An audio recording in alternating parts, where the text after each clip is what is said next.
ನಮಸ್ಕಾರ. ಸುದ್ದಿಮನೆ ಕುಂದಾಪುರ ಯೂಟ್ಯೂಬ್ ವಾಹಿನಿಗೆ ಆತ್ಮೀಯ ಸ್ವಾಗತ. ಮರವಂತೆಯ ಸುಬ್ರಹ್ಮಣ್ಯ ವಿದ್ಯಾಗಣಪತಿ ಹಾಗೂ ನವಗ್ರಹ ದೇವಸ್ಥಾನದಲ್ಲಿ ನಾಗರ ಪಂಚಮಿಯ ಪ್ರಯುಕ್ತ ನಾಗದೇವರಿಗೆ ವಿಶೇಷ ಪೂಜೆ ಹಾಗೂ 10ನೇ ವರ್ಷದ ನಾಗಾನುಗ್ರಹ ಪ್ರಶಸ್ತಿ ಪ್ರದಾನ ಸಮಾರಂಭವು ಜುಲೈ 29ರಂದು ದೇವಾಲಯದ ಆವರಣದಲ್ಲಿ ಶೋಭೆಯಿಂದ ಜರುಗಿತು. ಉದ್ಯಮಿ, ಸಮಾಜ ಹಿತ ಚಿಂತಕ, ಧಾರ್ಮಿಕ ಸೇವಾ ಧುರೀಣ ಶ್ರೀ ಜಯಶೀಲ ಶೆಟ್ಟಿ ಹೇರಂಜಾಲು ಇವರಿಗೆ ದೇವಾಲಯದ ವತಿಯಿಂದ ನಾಗಾನುಗ್ರಹ ಪ್ರಶಸ್ತಿ ಪ್ರದಾನಿಸಿ ಸನ್ಮಾನಿಸಲಾಯಿತು. ಮರವಂತೆಯ ಸುಬ್ರಹ್ಮಣ್ಯ ವಿದ್ಯಾಗಣಪತಿ ದೇವಸ್ಥಾನಕ್ಕೆ ಸುದೀರ್ಘ 4 ದಶಕಗಳ ಇತಿಹಾಸವಿದೆ.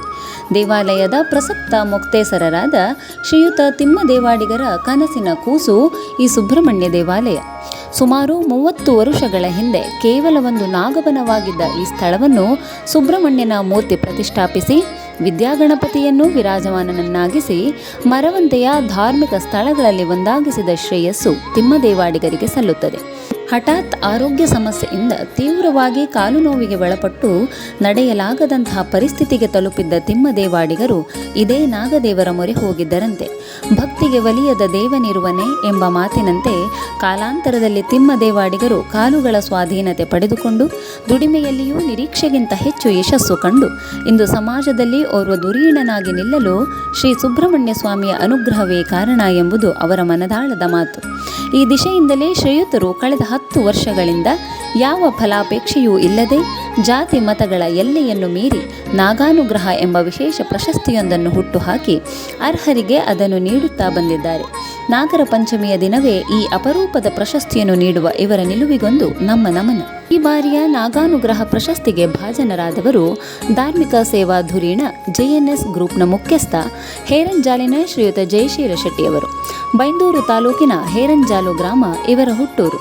ದಿವಂಗತ ನಾರಾಯಣ್ ಶೆಟ್ಟಿ ಮತ್ತು ದಿವಂಗತ ಗುಲಾಬಿ ಶೆಟ್ಟಿಯವರ ಸುಪುತ್ರ ಜಯಶೀಲ್ ಶೆಟ್ಟಿಯವರು ಒಂದು ಹಂತದ ಶಿಕ್ಷಣ ಮುಗಿಸಿದ ಬಳಿಕ ನೌಕರಿಯ ನಿಮಿತ್ತ ಹೈದರಾಬಾದ್ಗೆ ತೆರಳಿ ಹೋಟೆಲ್ ಉದ್ಯಮ ಆರಂಭಿಸಿ ತಮ್ಮ ಅವಿರತ ಶ್ರಮದಿಂದ ಯಶಸ್ಸು ಕಂಡವರು.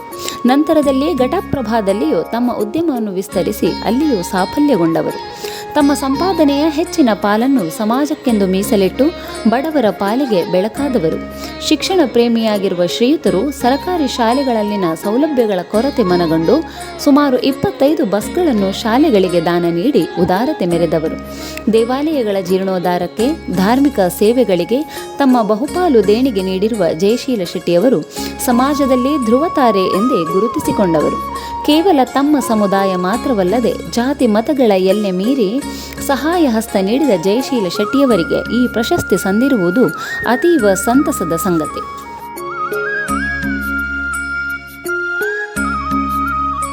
ಕಾರ್ಯಕ್ರಮದ ಸಭಾಧ್ಯಕ್ಷತೆಯನ್ನು ಉಡುಪಿಯ ಆಸೆನ್ಸ್ ಶಿಕ್ಷಣ ಸಂಸ್ಥೆಯ ಪ್ರಾಂಶುಪಾಲರಾದ ಮಾನ್ಯ ಪ್ರೊಫೆಸರ್ ಭವನ್ ಕಿರಣಕೆರೆ ವಹಿಸಿ ಶುಭ ಹಾರೈಸಿದರು. ಶೃಂಗೇರಿ ಶಾರದಾ ಪೀಠ ಪ್ರಾಂತೀಯ ಸರ್ವಾಧಿಕಾರಿ ವೇದಮೂರ್ತಿ ಲೋಕೇಶ ಅಡಿಗರು ದೀಪೋಜ್ವಲಿಸಿ ನಾಗರ ಪಂಚಮಿಯ ದಿನ ಈ ಪ್ರಶಸ್ತಿ ಸಿಗುತ್ತಿರುವುದು ದೇವರ ಶ್ರೀರಕ್ಷೆ, ಇವರ ಧಾರ್ಮಿಕ ಸೇವೆ ನಿರಂತರವಾಗಿ ಸಾಗುತ್ತಿರಲಿ ಎಂದು ನುಡಿದರು. ಈ ನಾಗಾನುಗ್ರಹ ಪ್ರಶಸ್ತಿಯನ್ನು ಪಡೆಯುವಂಥ ವ್ಯಕ್ತಿ ಸಮರ್ಥ ನಾಯಕರು ಜಯಶೀಲ ಶೆಟ್ಟರು. ಸಮರ್ಥ ಉದ್ಯೋಗದಲ್ಲಿ ಎಷ್ಟೋ ಸಾವಿರಾರು ಜನರಿಗೆ ಉದ್ಯೋಗವನ್ನು ಕರುಣಿಸಿಕೊಟ್ಟವರು. ಎಷ್ಟೋ ಜನ ಬಡ ಮಕ್ಕಳಿಗೆ ಅನ್ನದಾನ ಇರಬಹುದು, ವಿದ್ಯಾದಾನ ಇರಬಹುದು, ಬೇರೆ ಬೇರೆ ರೀತಿ ಎಲ್ಲ ರೀತಿಯ ಅನುಕೂಲಕ್ಕೆ ಬೇಕಾದ ವ್ಯವಸ್ಥೆಯನ್ನು ಅಂದರೆ ಒಳ್ಳೆಯದನ್ನು ನಾವು ಹೇಳಬೇಕಾದ ಅನಿವಾರ್ಯ. ಆದ್ದರಿಂದ ಅವರಿಗೆ ನಾಗಾನುಗ್ರಹ ಪ್ರಶಸ್ತಿ ಬಂದಿದ್ದು ಇವತ್ತು ನಮ್ಮ ಕ್ಷೇತ್ರ ಅಭಿವೃದ್ಧಿ ಆಯಿತು ಅಂತ ನಾವು ತಿಳಿತೇವೆ. ನಮ್ಮ ತಿಮ್ಮಣ್ಣ ದೇವಾಡಿಗರ ಹೆಸರು ಹೆಚ್ಚಾಯಿತು ಅಂತ ನಾವು ತಿಳ್ಕೊಳ್ತೇವೆ. ಬೈಂದೂರು ಕ್ಷೇತ್ರದ ಮಾಜಿ ಶಾಸಕ ಗೋಪಾಲ ಪೂಜಾರಿಯವರು ಪ್ರಶಸ್ತಿ ಪ್ರದಾನ ನೆರವೇರಿಸಿದರು. ಯಕ್ಷಗಾನ ಪ್ರಸಂಗಕರ್ತ ಡಾಕ್ಟರ್ ಬಸವರಾಜ ಶೆಟ್ಟಿಗಾರ್, ಜಿಲ್ಲಾ ಪಂಚಾಯತ್ ಮಾಜಿ ಅಧ್ಯಕ್ಷ ರಾಜು ಪೂಜಾರಿ, ಬಗ್ವಾಡಿ ಮಹಿಷಾಸುರಮರ್ದಿನಿ ದೇವಾಲಯದ ಅಧ್ಯಕ್ಷ ಉದಯಕುಮಾರ್ ಹಟ್ಟಿಯಂಗಡಿ, ಕುಂದಾಪುರ ಸಾಮಾಜಿಕ ಕಾರ್ಯಕರ್ತ ಶಂಕರ್ ಮುಂತಾದವರು ವೇದಿಕೆಯಲ್ಲಿ ಆಸೀನರಿದ್ದರು. ನಾಗರ ಪಂಚಮಿಯ ವಿಶೇಷವಾದ ದಿವಸ, ವಿಶೇಷ ಕಾರ್ಯಕ್ರಮ. ನಾವು ವರ್ಷಂಪ್ರತಿ ಸಮಾಜದಲ್ಲಿ ಯಾರಾದರೂ ಸಮಾಜಕ್ಕೆ ದುಡಿಯಂಥ ಸಂಪತ್ತನ್ನು ವಿನಿಯೋಗ ಮಾಡ್ತಾರೆ. ಜಾತಿಯನ್ನು ಬಿಟ್ಟು ಎಲ್ಲ ಜಾತಿಯವರು ಯಾರು ಸಮಾಜಕ್ಕೆ ಕೊಡ್ತಾರೋ ಅಂಥವರನ್ನು ಈ ಕ್ಷೇತ್ರದಲ್ಲಿ ಕರೆಸಿ ಒಂದು ಸಣ್ಣ ನಾಗಾನುಗ್ರಹ ಪ್ರಶಸ್ತಿಯನ್ನು ಅಂತ ತಯಾರು ಮಾಡಿ ಅವರಿಗೆ ದೇವರ ಸಮ್ಮುಖದಲ್ಲಿ ಕೊಡ್ತಾ ಬಂದಿದ್ದೇವೆ. ನಾವು ಏನೋ ಒಂದು ಡೊನೇಷನಿಗೋಸ್ಕರ ಹಣಕ್ಕಾಗಿ ಈ ಸನ್ಮಾನ ಅಲ್ಲ, ಈ ಕಾರ್ಯಕ್ರಮವೂ ಅಲ್ಲ. ನಾವು ದುಡಿದ ಸಂಪತ್ತು ಆ ಭಗವಂತ ನಮಗೆ ಕರುಣಿಸಿದ್ದಾನೆ, ನಮ್ಮ ಕುಟುಂಬಕ್ಕೂ ಒಳ್ಳೆಯದು ಮಾಡಿದ್ದಾನೆ ಅಂತ ತಿಳಿಸಿ ಭಾಳಷ್ಟು ವರ್ಷದಿಂದ ಈ ನಾಗ ಸಾನ್ನಿಧ್ಯ ಬೆಳೆಸ್ಕೊಂಡು ಬಂದಿದ್ದೇನೆ. ಮುಂದೂ ಸಹ ಬೆಳೆಸ್ಕೊಂಡು ಬರಬೇಕು. ಇವತ್ತು ಸಹಸ್ರಾರು ಜನ, ಸಾವಿರಾರು ಜನ ಊಟಕ್ಕೆ ಬಂದಿದ್ದಾರೆ. ತುಂಬ ಸಂತೋಷ ಆಗ್ತದೆ. ನನ್ನ ಮನಸ್ಸು ಹೇಳ್ತದೆ, ಯಾವಾಗಲೂ ನಾಗ ಸಾನ್ನಿಧ್ಯದಲ್ಲಿ ಜನ ಸೇರಬೇಕು, ನೂಕುನುಗ್ಗಲಾಗಬೇಕು. ನನ್ನ ಸಂಕಲ್ಪವೇ ಹಾಗೆ. ಕೆಲವರು ತಿಳ್ಕೊಳ್ತಾರೆ, ಇಲ್ಲಿ ಜಾಗ ಇಲ್ಲ, ಅಲ್ಲಿ ಮಾಡಿ, ಇಲ್ಲಿ ಮಾಡಿ. ನಾನು ಎಲ್ಲೂ ಮಾಡುವುದಿಲ್ಲ. ಮಾಡಿದರೆ ಈ ನಾಗ ಸಾನ್ನಿಧ್ಯವೇ ಮಾಡುವುದು. ನಿಮಗೆಲ್ಲರಿಗೂ ನಾಗನ ಸಾನ್ನಿಧ್ಯವೇ ಪ್ರಸಾದ ಕೊಡುವಾಗೆ ಮಾಡ್ತೇನೆ.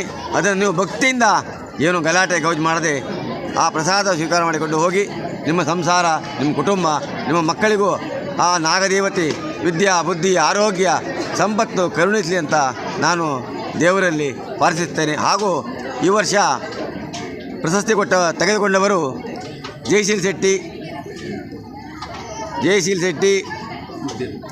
ಹಾಗೂ ಘಟಪ್ರಭಾ ಮಾಲಕರು. ಅವರಿಗೆ ಭಾಳಷ್ಟು ಒಳ್ಳೆಯ ಮನುಷ್ಯರು, ಯಾರಿಗೂ ಎಲ್ಲರಿಗೂ ಸಮಾಜಕ್ಕೆ ಕೊಟ್ಟಿದ್ದಾರೆ. ಆದರೆ ನಾವೇನು ಅವ್ರು ಕೂಡ ಕೇಳಲಿಲ್ಲ. ಇದು ಭಕ್ತಿಯಿಂದ ಮಾಡುವಂಥ ಸನ್ಮಾನ. ಹಣ ತಗೊಂಡು, ಊಟ ಕೊಟ್ಟು, ಆ ದುಡ್ಡು ತಗೊಂಡು ಸನ್ಮಾನ ಮಾಡುವಂಥ ರೀತಿ ಈ ಕ್ಷೇತ್ರದಲ್ಲಿ ಇಲ್ಲ.